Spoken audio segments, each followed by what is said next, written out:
Hello everybody, welcome back for some more Tekken 4. Sorry if you hear any noise outside, that's just the trash people coming by. Lay time!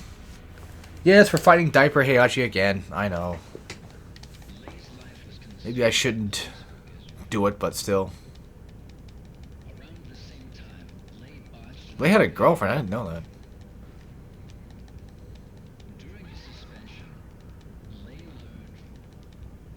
Ah, here we go, he's looking for the kill. No? Very nice. Very nice. So he's the one that probably put Marta behind bars. If I read that right, if I was paying attention at all. Alright, anyway, so combat first. I don't know why, but okay, I'll take it, I guess. So Lei is a stance character, basically, for the most part. I'm pretty sure that's technically what you would call it. He's got a lot of just... For me, he's always had like a lot of really odd stance stuff. I'm trying to remember how to do his, there it is. That's his down back 4, so down and back circle. You just tap it. Looks like it does a lot less damage than it did before back in the day. His other back moves, I'm not sure. Don't remember exactly how to do his launcher off the top of my head, but we'll just, we'll just go through and play like we play everybody else. Probably just, use down and back circle a lot for this particular campaign.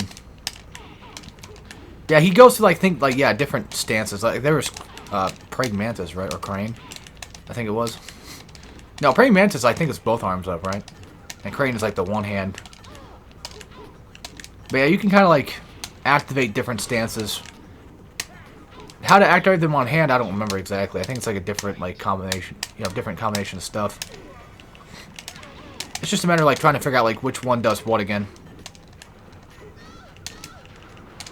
And if you go for that one, if you go for that forward kick thing that he did, straight into, like, oh, there's Drunken Fist.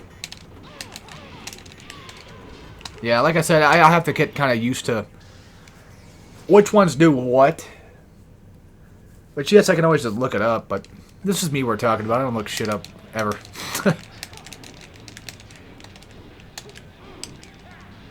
And then as for, like, him being on the ground laying down, I'm not exactly sure what the name of that stance might be. Or even for the most part, how effective it can be. As in, like, I don't know exactly what types of moves you could theoretically do. Looks like this one actually kind of is like an OTG a bit.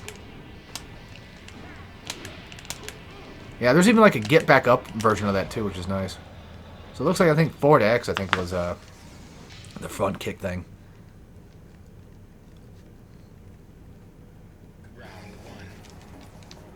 Well, let's find out, I guess. Yeah, forward X. And then you can press down and back circle. A pretty decent combination of stuff, not gonna lie. Not a 50-hit combo like Combat can pull off, but hey. God damn it. Now, technically speaking, like, I guess the usefulness of getting on the ground is the fact that, like, enemies will just kind of miss you. Because whenever I'm fighting Lei CPUs, I tend to miss, my shots a lot. And luckily, even when he turns his back, there's still always that, perfect opportunity to kind of follow up with a... Or to just kind of move back into the normal front-facing stance. Which is nice.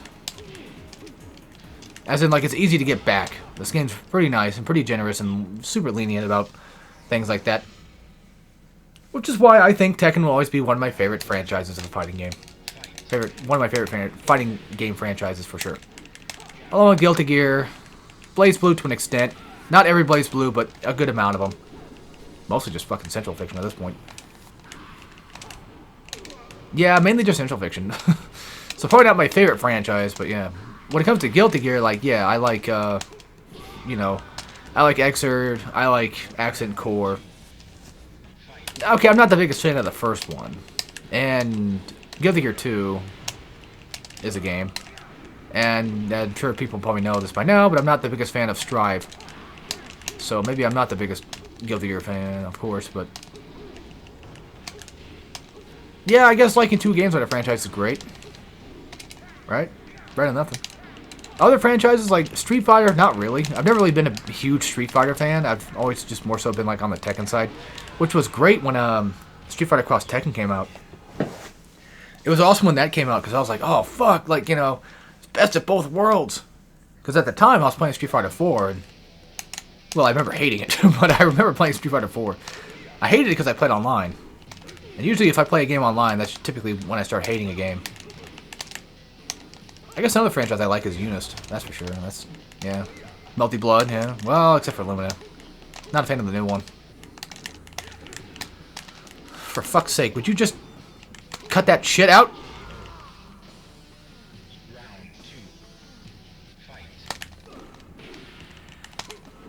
Usually, like, anything French Bread makes is just high quality as shit. So.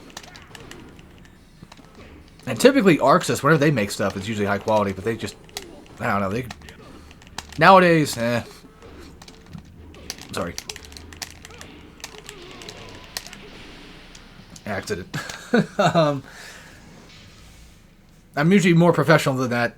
Sorry about that, but, yeah, I don't know, like, when Grand Blue first came out, I was just, no, I was kind of into it at first, but then after a while, I'm like, ugh. But then they made Grand Blue Rising. I'm like, this is at least better. I feel like it's way better for a game, in my opinion. Also, I just want to say this right now. I would definitely trade out the down back circle damage. I would gladly trade that out for a move that is an OTG. Not gonna lie. Not going to fucking lie. Also, another franchise I didn't really grow up with was Marvel vs. Capcom. I didn't really play those much back in the day. I started with 3. And then Infinite came out, and I was like, eh. And then I always wanted to play 2. And then I did get to play 2. But I don't own 2. And then now that I have the Marvel vs. Capcom collection, I do finally own 2, but playing it locally is a nightmare because you're not allowed to pick stages. It's the arcade version of the fucking game, which is stupid. And I wish games would stop doing that shit. Like, if you're going to release a collection and you're like, well, we need to have the arcade version, then just fucking release both at once. On the same goddamn disc. Give us a choice to pick which one we want to play first. If there's differences, because sometimes there are, then let us fucking have that. Speaking of collections, I'm surprised that Tekken's never gotten one before. Tekken is such a huge thing, you'd think it would. But then again, I mean, it could be the case because, like, people don't normally... Like, when it comes to Tekken, I don't know, maybe I'm wrong, because, like, I'm just a Tekken old head, you know, what the fuck do I know? But I feel like with each generation, we probably did get new people in each, like, game that came out. Because I feel like when Tekken 7 came out, we definitely got, like, a lot of new people for that one. Tekken Tag, you know, definitely a lot of new people. Got me back into it, basically. And then when we get to, you know, Tekken 8, like, that's a very big one in terms of, like, getting more new people, like, way more casual, friendly stuff. And so,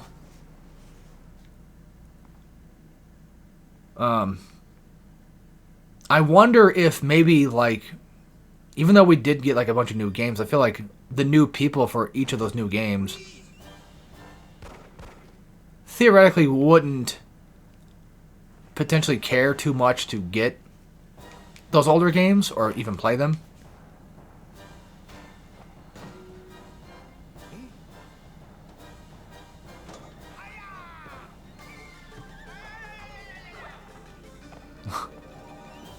It worked.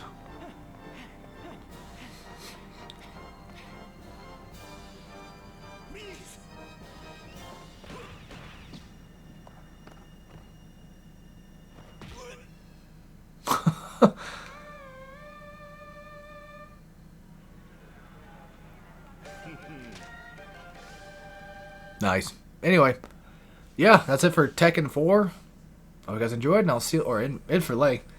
Hope you guys enjoyed, and I'll see you next time for some more Tekken 4. And of course, as always, take care, everybody.